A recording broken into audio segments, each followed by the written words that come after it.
हरतालिका तीज के दिन फुलेरे का दर्शन करें। फुलेरा किस तरह से बनाया जाता है, इसे पत्ती लगाना चाहिए, कैसा फूल, हमको ये प्रश्न कल यहाँ से जाने के बाद आ चुका था सीहोर के ऑफिस में, और उसके बाद हमने पंडितों को कहा था कि एक फुलेरा तैयार कर रखें और उस फुलेरे का दर्शन सभी को लाइव कराएं, जिससे घर पर या मंदिर में आप शिव जी की जब आराधना करें तो उसके ऊपर फुलेरा बंधा होना चाहिए।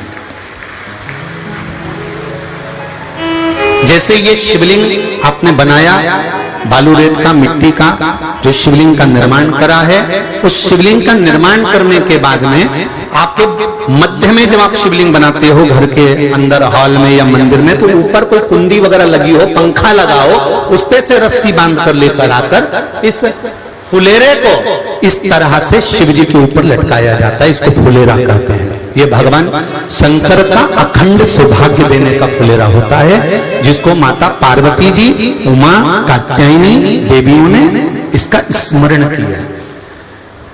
एक गोल होता है,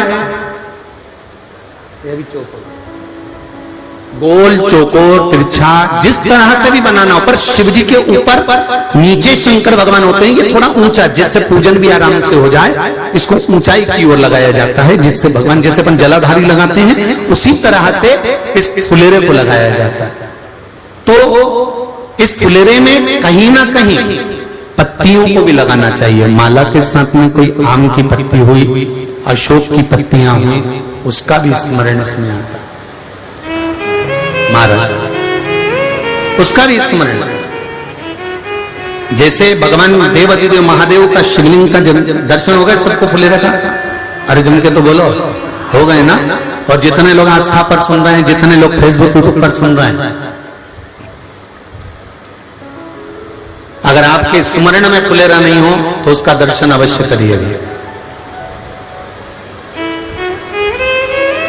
शिव मंदिर में अगर जलाधारी भी लगी हुई है तो जलाधारी से फूल बांधकर नीचे की ओर लटकाना चाहिए, पर लटकाना चाहिए, फुलेरा बनाना चाहिए।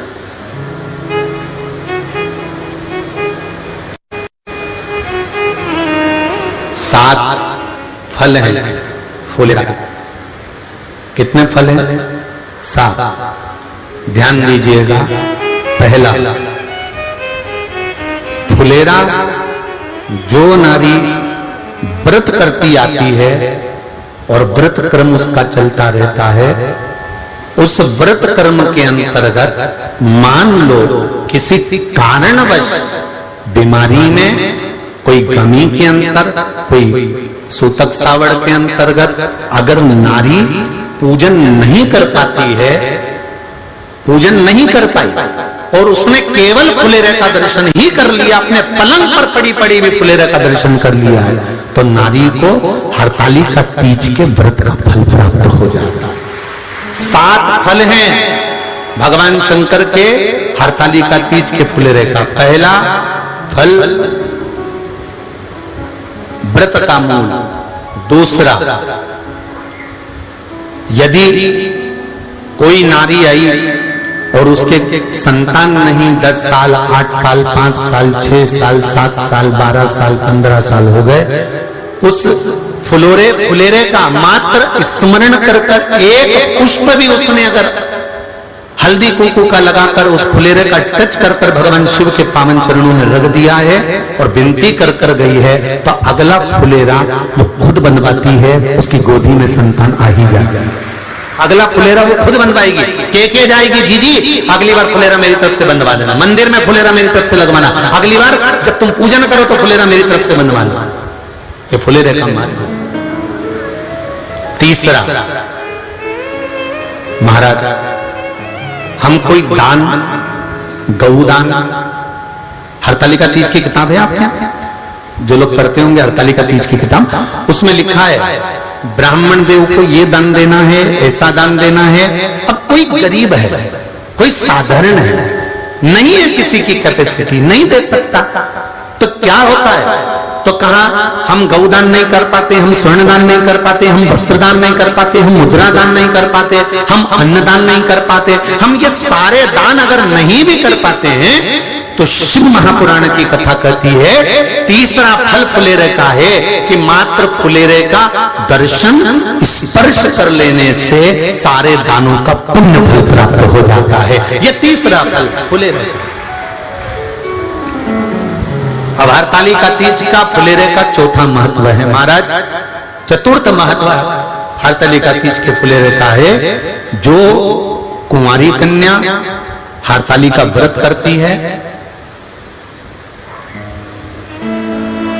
पहली बार जो हरतालिका तीज का व्रत करती हैं या हरतालिका तीज का उद्यापन कर देती हैं या किसी कारणवश शरीर ऐसा नहीं रहा कि बिना पानी के नहीं रह सकती, तो 2 बूंद अगर उन्होंने पानी भी पी लिया है या कोई कारणवश एक कुछ गलती हो भी गई है, तो मात्र फुलेरे का दर्शन कर लेने से वो गलती शंकर स्वीकार कर उसको क्षमा कर देते हैं। ये चतुर्थ भाव के अंतर।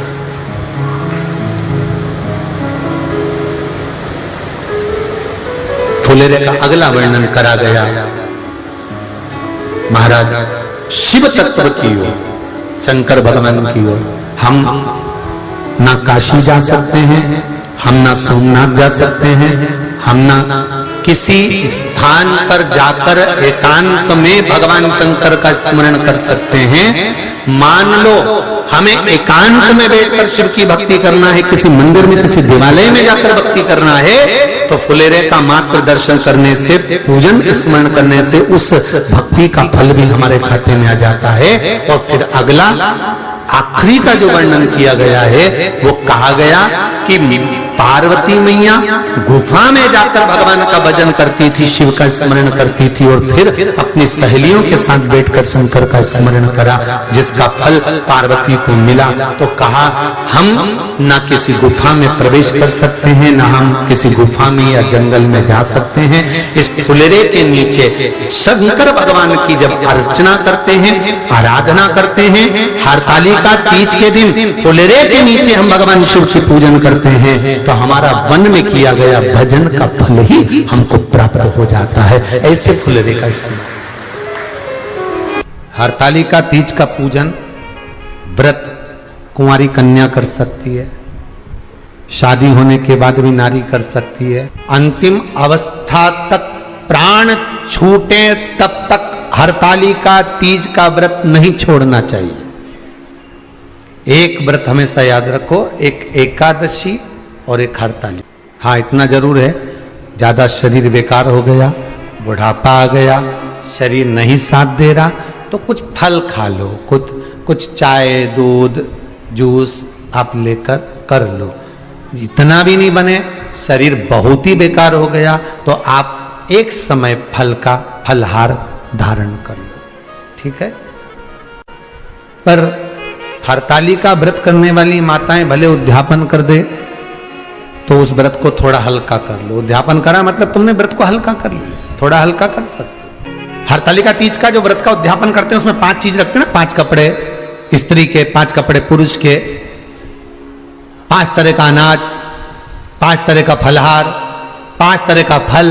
तो 5 तरह का जो फल रखाता है हरतालिका तीज के उद्यापन में, दुनिया के लोग उस 5 तरह के फल को केला गिन ले, पपीता गिन ले, मौसम्बी गिन ले और अनार गिन ले, संतरा गिन ले, सब कुछ गिन लेते हैं, पर उस 5 तरह के फल में धतूरे को नहीं गिनते। पर शिव कथा में वर्णन आता है, हरतालिका तीज के उद्यापन में लिखा हुआ है सबसे पहले 5 फल अगर गिनना है तो उसमें पहले धतूरे को गिनो, क्योंकि शंकर को वो प्रिय होता है, शंकर उसको स्वीकार कर लेता है। और धतूरा शंकर भगवान को क्यों चढ़ाया जाता है उसका प्रसंग आपको पहले भी कहा, आज फिर कहते हैं। धतूरा